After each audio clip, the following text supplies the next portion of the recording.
Hello everyone, my name is Sheen and welcome back to my channel. Today we are back in Savannah Vista, my Savannah African Zoo, and today we are building a habitat for the spotted hyena, as you might have guessed already because you are seeing them on the screen right now. So yeah, we are starting of course with a little bit of terrain work, since in my mind this layout was actually made for African leopards, but in the end it didn't work out. So I had in mind that you go a little bit, like not underground, but you can see like you make a little dip into the ground. I don't know how else to explain that. And after that you will go above the path that you walked along, and that's where my problem came in, because you see on the right the hill. I think an African leopard would be able to jump over that, so I then changed it so that it's not for African leopards, but instead for spotted hyena. Did I say striped hyena? I don't remember. Yeah, it's a spotted hyena habitat. I always mess these two up. Like, honestly, it's something with me. Like, also with the bears. Like, we have 3 bears in the game that have, like, one word in front of like the bear name that is like beginning with an S, like I think the sloth bear, the sun bear, and the spectacled bear, and I can not differentiate them. Like, please don't ask me, I wouldn't know. So yeah, but back to that habitat, because we are currently building the little building that I wanted to have for the now hyenas. At the time of me building this, it was meant for the African leopard. But yeah, I googled a bit for like a different African architecture style, and I came across the Hausa architecture style.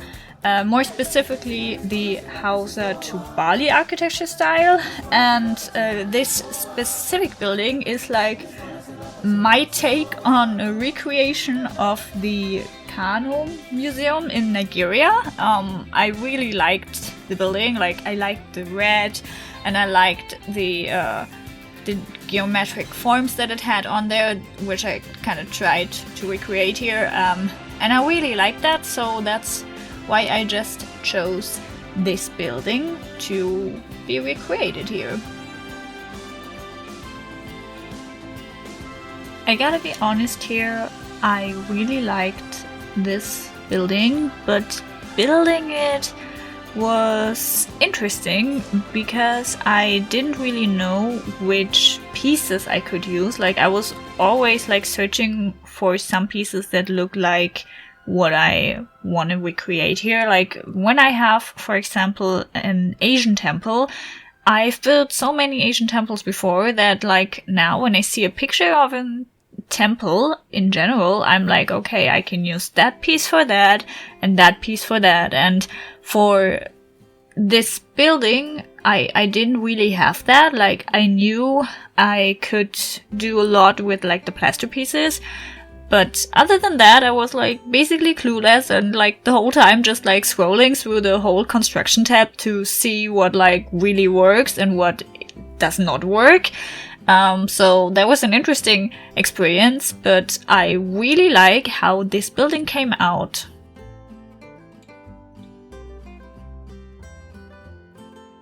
I really liked doing these little, I don't even know what to call them, like these additions to the building, because it was something I've never done before.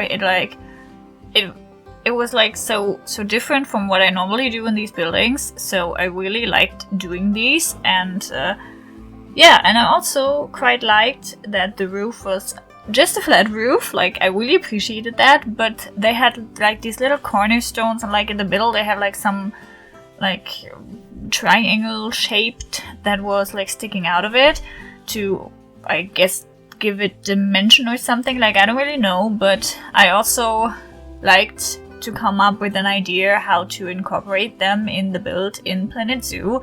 In the end, it kind of worked like it's supposed to.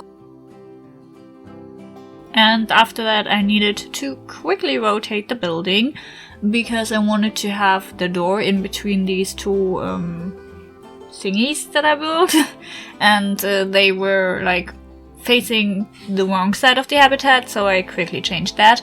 And yeah, with me trying to rotate that, I realized that I built this building like in 2 different groups, which in and of itself shouldn't be an issue, but it was an issue because I used the grid pieces, and if you have different groups with grid pieces, you can't apparently like rotate them at the same time, you can't move them at the same time, so I needed to try to line it up again, so that was a bit of a hassle, but I managed. And then I only needed to come up with a way for the then leopards to get down there, which I just did with like making my own staircase with the plaster pieces. And yeah, I think after that, okay, no, it's still like, guys, I'm honestly, I don't know what I'm saying here. Like, I don't know what else I can say about this building, because like, it's like, you see what I'm doing, it's nothing fancy, I think. So I'm kind of struggling here with the voiceover a bit, and I'm like dying to get to the plants part, because we all know I really enjoy doing the plants in this game and the stones, and yeah, we're actually here. Yeah, so I first started with the little hill that I made, and I wanted it to be like a little rock wall, and after I placed enough stones, like, I don't know, maybe 60, 70, who knows, I started with the plants. I used a different variety of like the reeds, the creosote bushes. Then I used the little marula tree. When you sink them into the ground, they look really nice as bushes.